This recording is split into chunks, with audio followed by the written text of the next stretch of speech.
Welcome to SwillinGrog's wonderful world of beer. Well, it's a really hot day in Australia and I want to be in the pool, so here I am. And what beer do you have when you spend a hot day in the pool? Here in Australia, it's Corona Extra. 4.5% alcohol by volume. Brewed and bottled by Grupo Modelo in Mexico. Now, Corona Extra is actually Australia's most popular imported beer, believe it or not. I think it's also the 9th most popular beer in Australia, amazingly. It's a brew that I've never reviewed until now, and yeah, it's a beer that most Aussies will drink in a pool such as this on a hot day, so yeah. Anyway, I'm actually here at, it's Benelzebub! Uh-oh, what happened to your horns?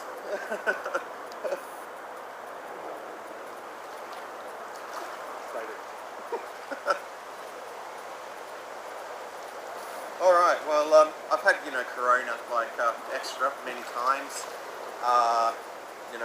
Usually at Mexican restaurants. There've been a few instances where, people, have bought me a 6-pack of it or a carton or whatever over the years. It's certainly, like I've said in previous reviews, it's not like my favourite Mexican lager, but I think it is high time that I actually reviewed it. Benelzebub. Yes. From the place where you want to be, apparently. Yes. Apparently so.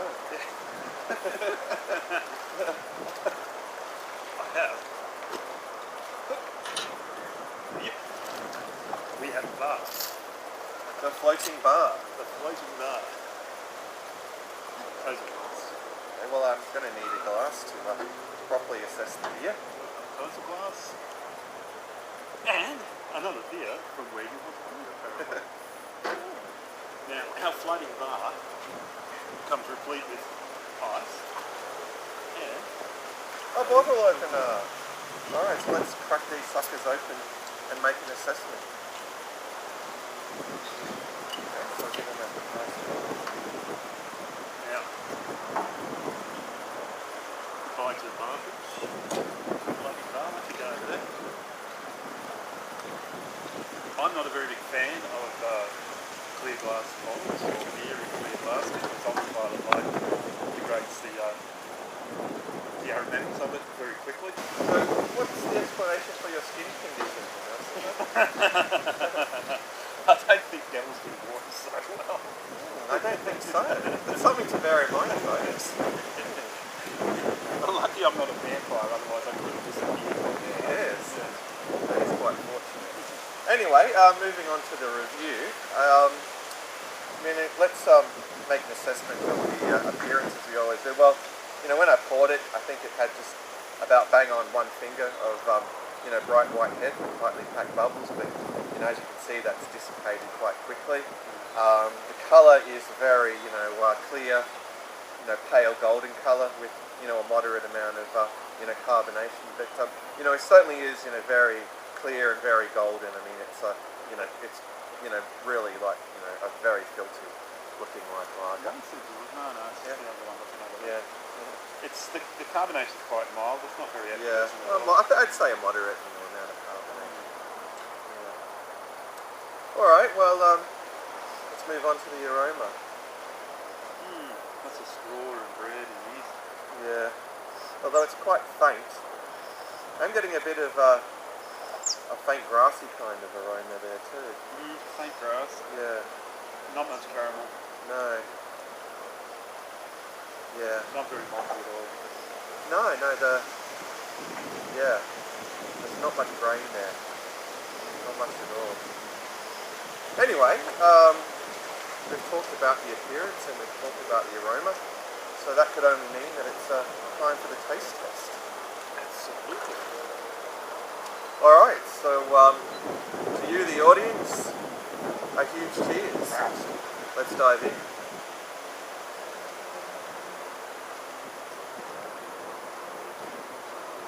It sort of follows nose, but it's like a little bit sugary.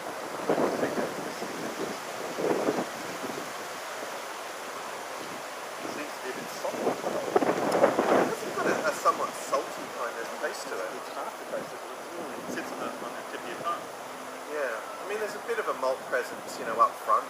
Although, like the nose, it's very faint. I mean, there's no real bitterness to speak of here.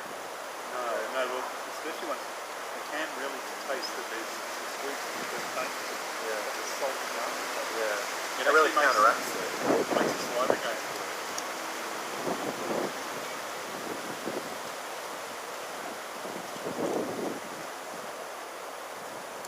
And it certainly, does hit the spot, on a day like today when it's so hot, we're in the pool here. But, yeah, I mean, it is very, light-bodied and watery. And I can think of a lot of other lagers I'd rather be drinking, to be honest. It's not very present, is it? It doesn't really stand out. It's not, has no kind of character. I can see why people put lemon and lime in it. Yeah. It's really understandable when drinking it just, like this without, lemon and lime. Yeah, it's kind of like, it certainly wouldn't clash with the lemon and lime flavour at all. There's not enough body to clash with anything. Yeah, I mean, a beer like this should have a bit of more of a citrusy kind of flavour to it, but it definitely doesn't. Yeah. It does have that odd kind of salty flavour. Yeah.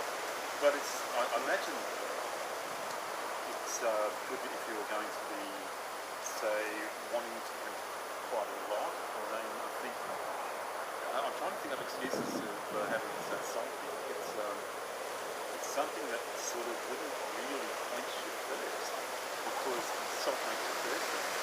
So it's sort of kind of light, watery beer to have a lot of salt in it means that you're not really going to get the thirst quenching effect that you're looking for. And you're probably going to find that you drink a little bit too much of it. Yeah. Well, I guess another point we can make is that, in terms of, drinkability, it is quite, astronomically high, without a doubt. It's very sessionable at 4.5% ABV. I've got ants crawling on me.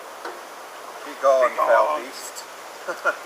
Alright, so, yeah, and in terms of the price point, I think that it does vary a little, here in Australia. Sometimes they sell it for a reasonable sort of a price, and other times, you go to, the lousy little bottle shop around the corner and they want, the best part of $60 for a carton, which is, absolutely absurd. To me, this is not even worth $40 a carton. I think it should be the same price as it said. I'm actually struggling to find the reason why it's so popular. Ooh, I've already finished mine. I was damn thirsty, and believe me folks, it's a really hot day here. Well, it's actually 30 degrees in the kitchen, and the water temperature here down the bottom of the pool we measured at 26 degrees, so it's not too bad. Alright, well, let's do something a little bit different now. I mean, we're almost at the point where I would start wrapping up this review, but I've got something special for you folks. Exactly. Yeah.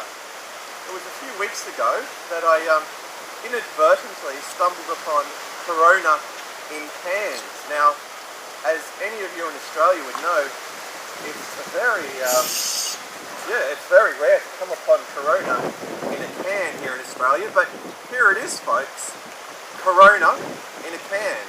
Exactly the same volume as the bottle that we just had, 355 mils or 12 fluid ounces, for those of you over in the United States. But yeah, check it out. So it's going to be very interesting to see how it compares taste-wise to that Corona that we just drank in those clear bottles, where I'm certain the taste has obviously faded. So this has obviously been canned in Mexico, and it hasn't seen the light of day since it left the brewery of Grupo Modelo. Alright, so let's crack it open and make an assessment of Corona in a can. Something different. Okay.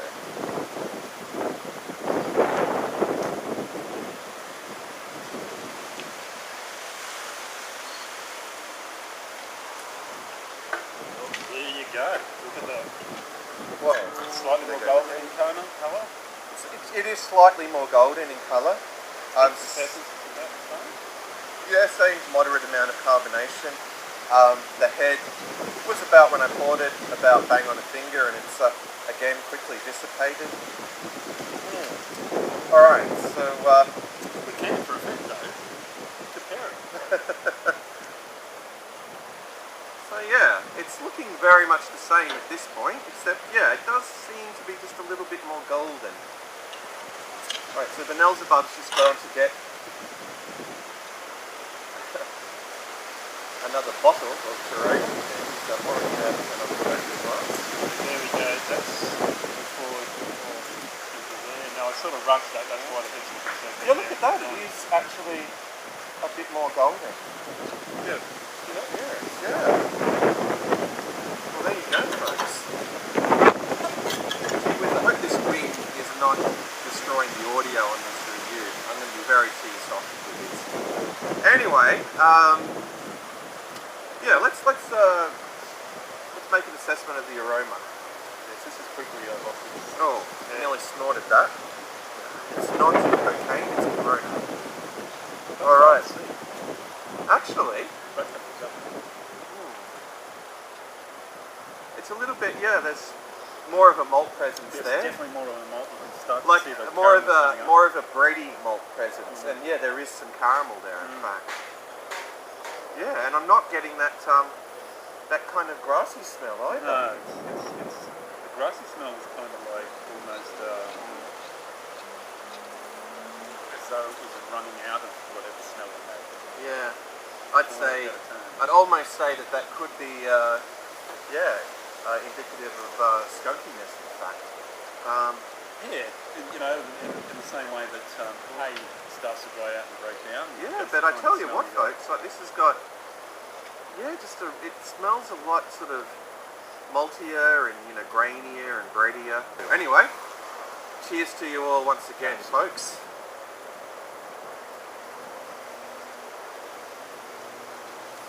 Oh, overall, very good, isn't it?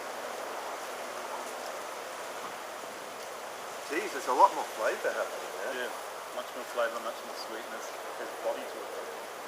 Yeah, I mean, it's got body. It certainly does. You know, it's got some nice. It's got body. You know, it's got some nice, you know, sweet, bready, caramelly malts up front. And that sugar, again, no foretaste and salt aftertaste, isn't there? The salt aftertaste is definitely not present. No. Not the same factor at all. No, I mean, it's really just got a very clean, sort of crisp finish. Again, you know, with, you know, absolutely no, you know, bitterness that's detectable. There's just no bitterness like whatsoever. But I just had a thought, maybe they add more salt into the clear bottles to salt the preservative. It probably is, like, used as a preservative. Yeah. There's a little bit of after salivary, but not to the extent that it was bought before. You can actually taste the salt. This tastes more like. This tastes more just like a good, solid, you know, American adjunct lager. Yeah. It does almost a bit of corn syrup. Yeah, got a bit of a corn syrup sort of taste to it, but you know, it's not overwhelming. I mean, the malts certainly dominate here, but look, it's you know, very drinkable and of course, you know, very sessionable too, and a lot more enjoyable than the Corona, you know, in the glass bottle there. That you know, folks in Australia seem to enjoy so much.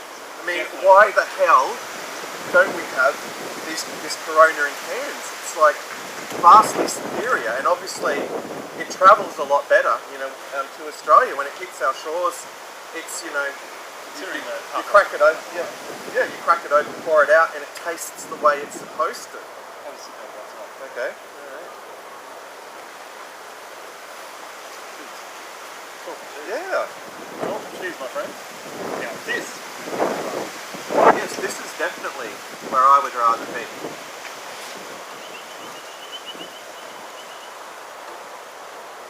Wow.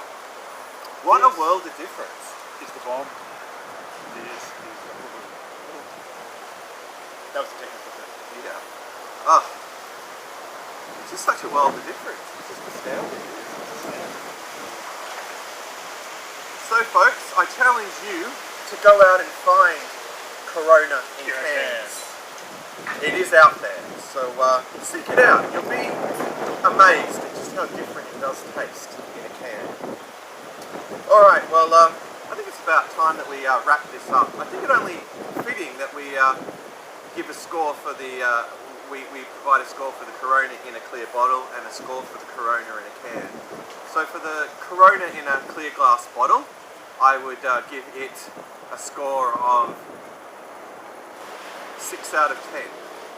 And for the Corona in a can... Wait, hang on. Let me do calculations first. Okay, 6. I was thinking in the 6s. I was thinking something like 6.3. Realistically, I didn't want to give it that much. Felt generous because I'm in the pool. It's passable. It still does kind of hit the spot, you know, on a hot day like today. 6.065. What that makes us narrow. Okay. Alright, so now I'll give my now I'll provide my score for Corona in the can. So for Corona in the can, I would be more than happy to give it an 8 out of 10. It's nothing mind-blowing, but it is, like I said, vastly superior to Corona in the bottle and a much more enjoyable lager. I'm thinking about 7.8.